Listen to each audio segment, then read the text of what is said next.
warahmatullahi wabarakatuh. Selamat datang Salam. kembali teman-teman. Halo, bagaimana kabarnya? Semoga baik-baik aja di rumah ya. Masih semangat dengan kelas online-nya kan ya? Nah, di sini kali ini saya Luis Rumianda seperti biasanya tidak akan berada di sini sendirian. Nah, di sini saya bersama salah satu dosen dari Teknologi Pendidikan juga, Bapak Dr. Yeri Suprianto, STMT. Terima Selamat kasih datang, Mbak Pak. Luis. Ya, selamat berbelanja. Seperti di Indomaret, Pak. Gitu. Nanti bisa disensor ya nanti karena menyebut merek. Dia yang nyebut merek. Maaf ya. Jadi kali ini kita akan berdiskusi tentang bahan belajar multimedia. Jadi Bapak Yeri Suprianto ini adalah salah satu dosen yang mengajar tentang multimedia, gitu ya Pak ya? Ya, betul. Selama 13 tahun Wow, 13 tahun. multimedia. Sudah sangat mendarah daging sepertinya Pak, multimedia itu. Insya Allah. Insya Allah. Karena ilmunya terlalu besar, jadi moga-moga saya bisa menjawab semua yang ditanyakan Mbak Luis. Nice. Oke, kita masuk ke pertanyaan yang pertama ya teman-teman. Pertanyaan mendasar dulu Pak. Sebenarnya apa itu multimedia? Multimedia itu sebenarnya asal katanya dari multi sama media. Iya. Nah, kalau sekarang multimedia itu kita bisa dekati dengan multimedia itu adalah sebuah produk elektronik. Nah, karena sebuah produk elektronik, maka media di sini semuanya berasal dari bahan-bahan digital. Iya. Di antaranya ada teks, data, suara, gambar, animasi, itu adalah jenis medianya. Dan pada saat kita menggunakan kata multimedia menjadi satu kesatuan, maka itu adalah gabungan atau kombinasi dari beberapa media, yang mana tiap media itu punya karakteristik dalam menghantarkan informasi menuju ke penerima pesan. Oke. Begitu.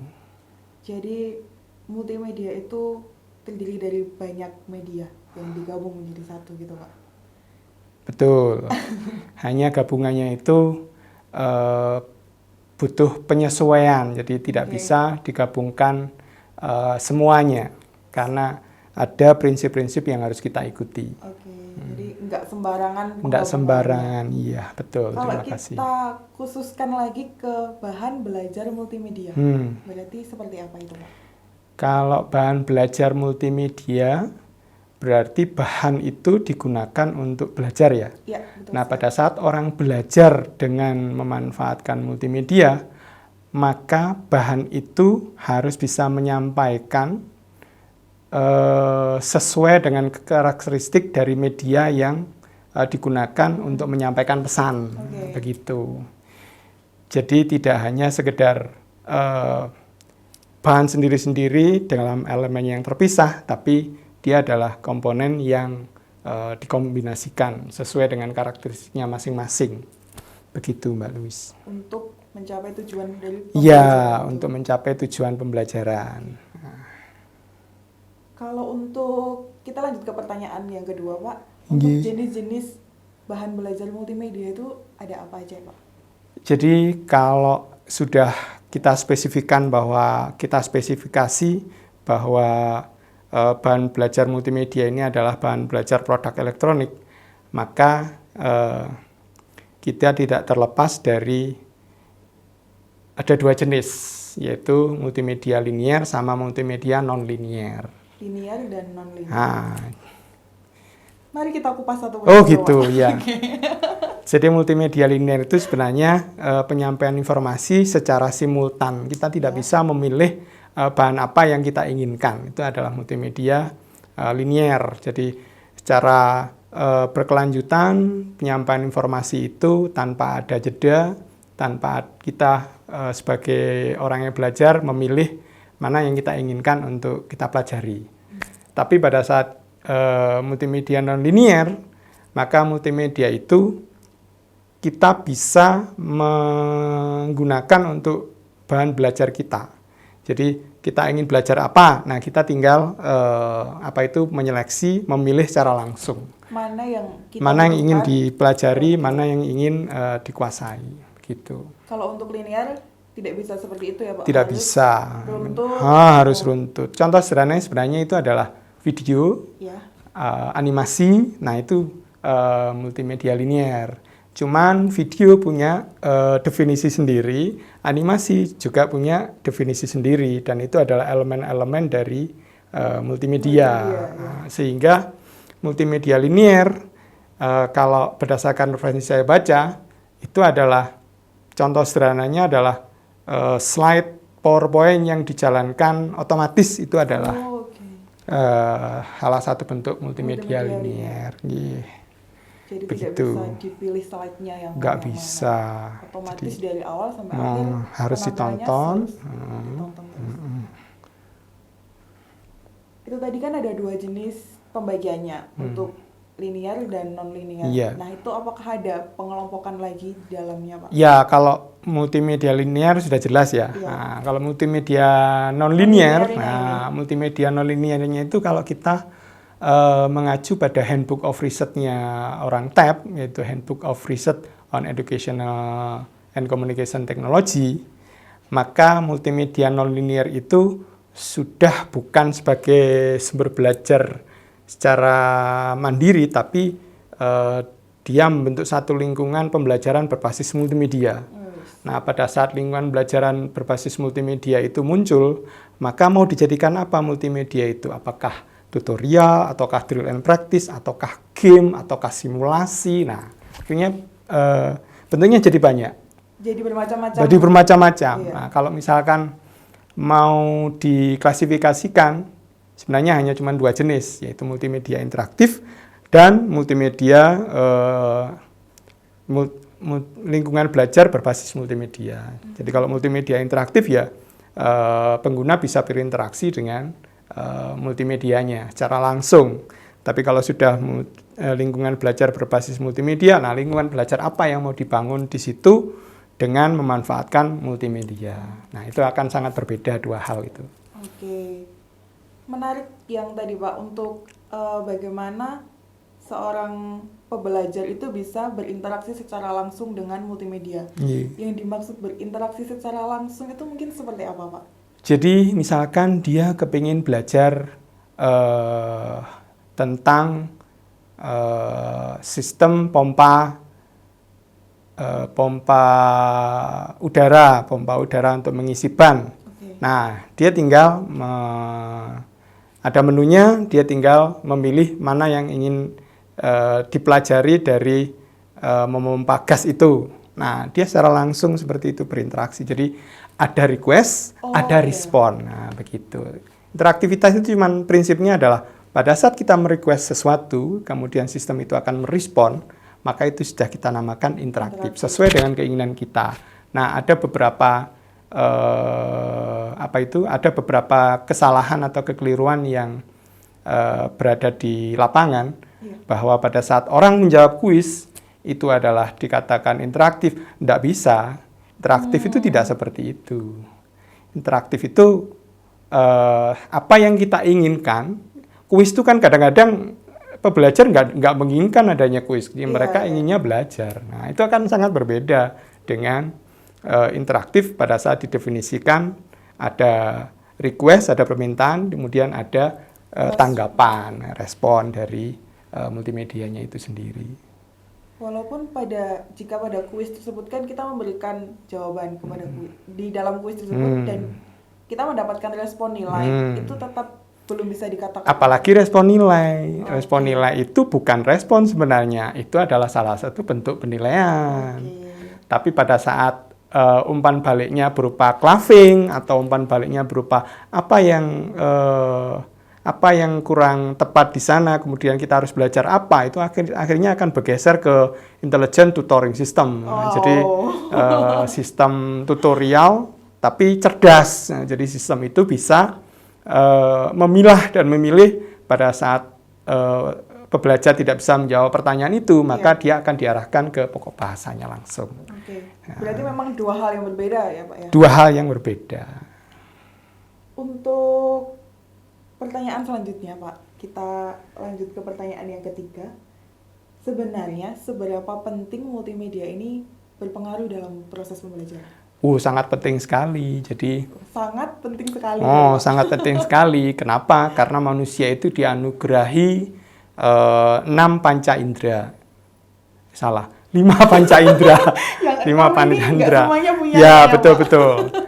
Mohon maaf, karena saya punya 6, saya akhirnya menyebut 6. Mungkin 5 panca indera ya. Nah, teman-teman punya berapa?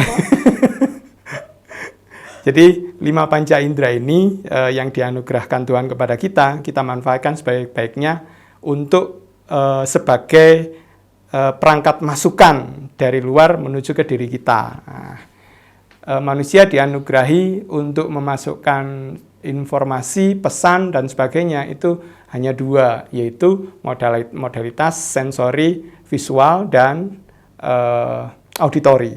Nah, seperti itu. Sehingga mengapa mengapa multimedia itu menjadi penting? Ya karena manusia itu dibekali 2 hal, dibekali 2 sensor itu. Makanya kenapa itu menjadi penting. Untuk memfasilitasi itu. Untuk memfasilitasi pembelajaran. Iya. Berarti memang sebenarnya dengan pembelajaran yang multimedia ini akan membuat pembelajaran ini lebih menyenangkan gitu ya Pak? Lebih gampang dipahami karena mental modelnya itu terbangun. Yang pertama kan visual mental model sama audio mental model, yang mana di dalamnya nanti diasosiasikan menjadi representasi sebuah pengetahuan. Pada saat representasi sebuah pengetahuan itu dikaitkan dengan memori jangka pandang yang seseorang, dan kemudian itu diterima dan itu menginternalisasi ke dalam pembelajarnya.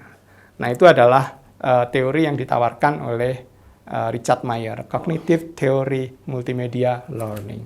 Oke.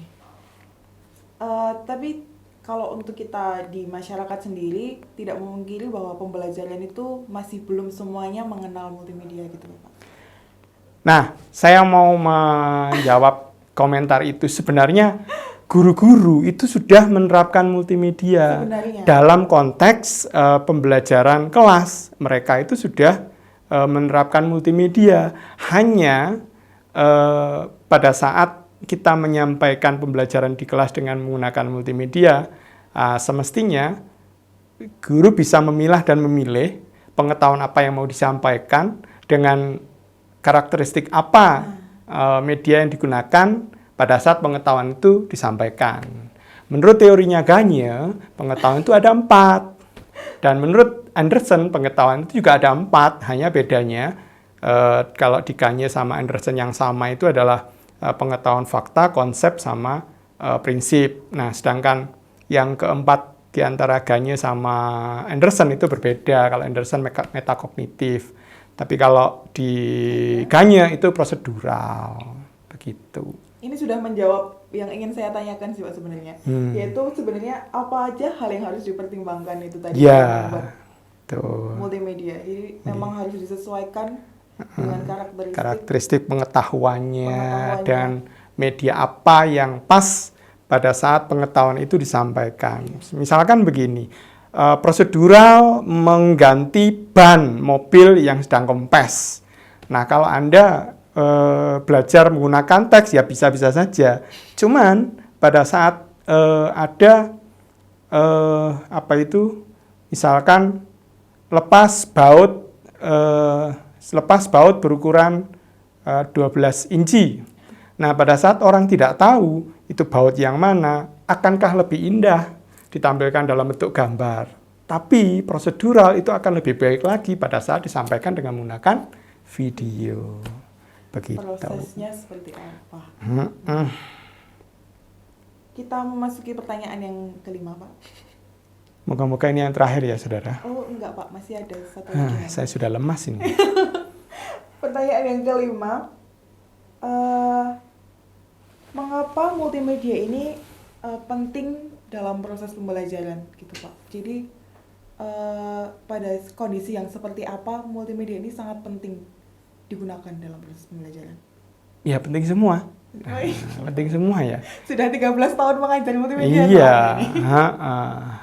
Saya kembalikan ke anugerah Tuhan yang diberikan kepada manusia, bahwa manusia dibekali dengan dual sensori ganda, yaitu mata dan telinga. Mata membuat orang pada saat menerima pesan itu mempunyai visual mental modelnya. Orang pada saat menerima informasi dalam bentuk audio, maka di ingatannya manusia itu akan membentuk auditory mental model. Nah, di situ yang diasosiasikan. Dan saya kembali lagi ke penjelasan sebelumnya dari teorinya Richard Mayer, kognitif teori multimedia learning.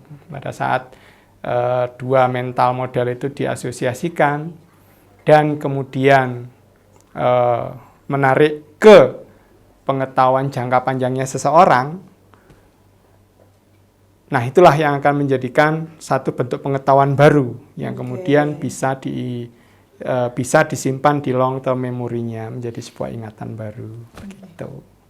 Sehingga saya akan menjawab penting sekali dalam konteks yang luas ya, tidak konteks multimedia itu sebagai produk elektronik, tapi sebenarnya pembelajaran di kelas itu guru-guru sudah menerapkan multimedia, hanya perlu memilah dan memilih pengetahuan apa yang mau disampaikan, kemudian media apa yang semestinya dipakai untuk begitu. Kalau kita kaitkan dengan kondisi sekarang yang pandemi seperti ini Pak, kan banyak pembelajaran kita menjadi daring, kita jadi online.